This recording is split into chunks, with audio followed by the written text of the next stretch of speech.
Dear students, welcome to my channel. আজ আমি তোমাদের জোসেফ কনরাডের একটা বিখ্যাত নভেলা হার্ট অফ ডার্কনেস সম্পর্কে আলোচনা করব। এই হার্ট অফ ডার্কনেস 1899 সালে এটি পাবলিশড হয়। এই গল্পের মূলত দুটি ক্যারেক্টার, একটা হচ্ছে মার্লো, চার্লস মার্লো, যিনি হচ্ছেন একজন ইংলিশম্যান, আর যেটি প্রধান ক্যারেক্টার সেটা হচ্ছে কার্চ, তিনি হচ্ছেন একজন জার্মান ম্যান। এবং এই জার্মান ম্যান তিনি কি করেছেন কি, তিনি আফ্রিকায় এসে তিনি প্রচণ্ড হিংস্র হয়ে গেছেন। তিনি এতটাই হিংস্র হয়েছেন, এতটাই বর্বর হয়েছেন যে সেই হচ্ছে আজকের গল্পের প্রধান কেন্দ্রবিন্দু। গল্পটি কিভাবে শুরু হয়? গল্পটি শুরু হয় হচ্ছে ইংল্যান্ডের টেমস নদীতে নেলি নামক একটা জাহাজ সেখানে অপেক্ষা করছিল জোয়ারের জল কমবার জন্য। কারণ কি, প্রচণ্ড জোয়ারে জল এতটাই বেড়ে গেছে, সেখানে জাহাজটাকে চালানো সম্ভব নেই, তাই একটা তীরে সেটাকে নোঙর করা হয়েছে। আর সেখানে জাহাজে 5 জন ব্যক্তি ছিল। একজন হচ্ছে ন্যারেটর, আর একজন হচ্ছে আমাদের মার্লো, আর একটা হচ্ছে কি অ্যাকাউন্টেন্ট, একজন লয়ার, আর একজন ডিরেক্টর। এবং তাদেরকে মার্লো তার সমস্ত ভ্রমণ বৃত্তান্তগুলোর কাহিনী শোনাচ্ছিলেন।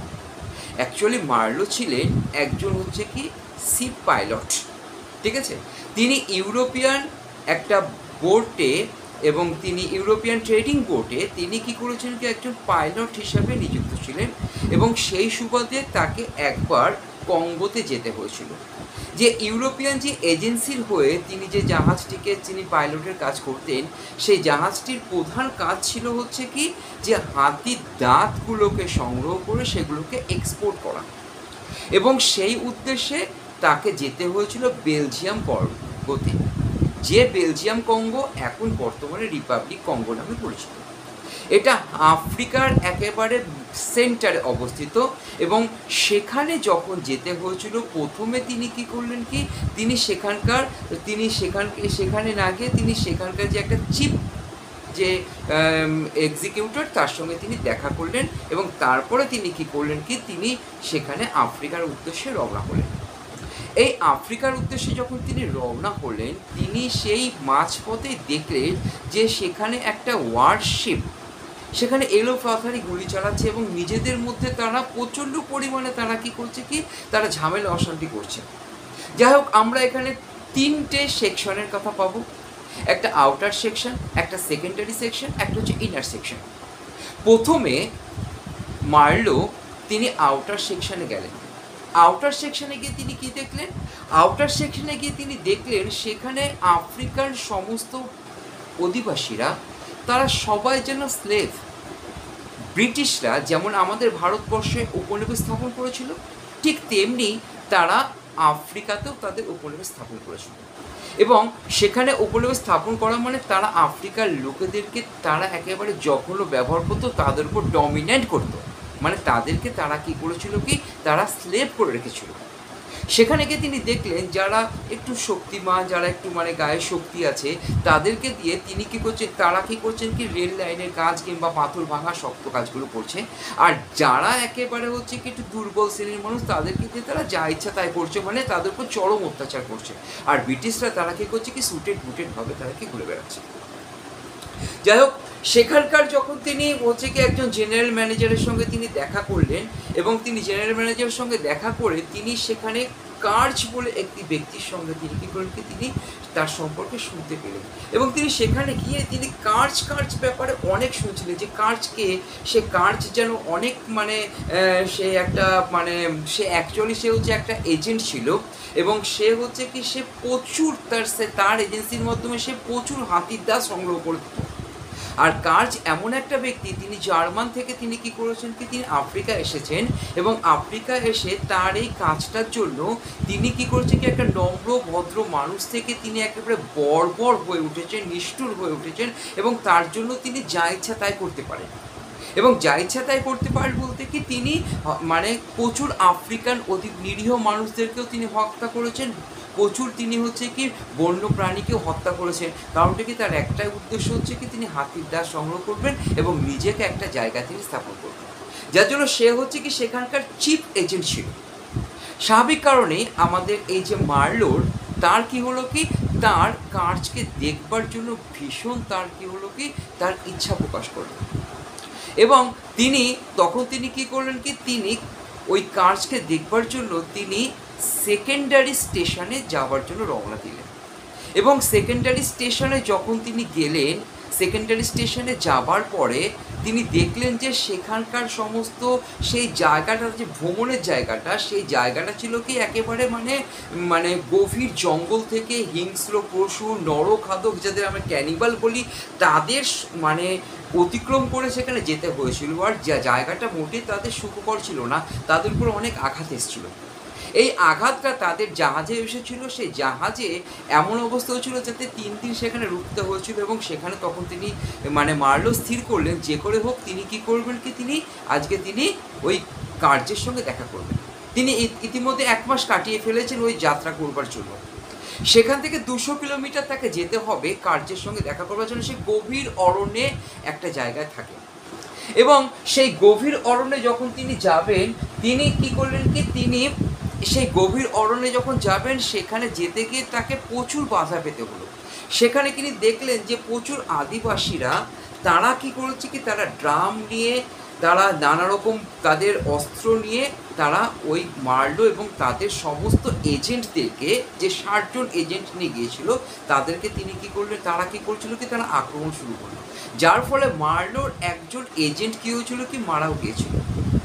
স্বাভাবিক কারণেই তবুও অবশেষে দেখা যায় যে মার্লো মানে সক্ষম হয় কার্জের দেখা পেতে, এবং সেখানে গিয়ে তিনি হার্লে কুইন নামে একজন ইউরোপিয়ান এজেন্টের সঙ্গে দেখা হয়। এবং ইউরোপিয়ান এজেন্ট তখন মানে মার্লোকে জানান যে মানে কার্জ বেঁচে আছেন, কিন্তু তিনি খুব অসুস্থ, এবং এতটাই অসুস্থ যে হয়তো তিনি আর বেশি দিন বাঁচবেন না।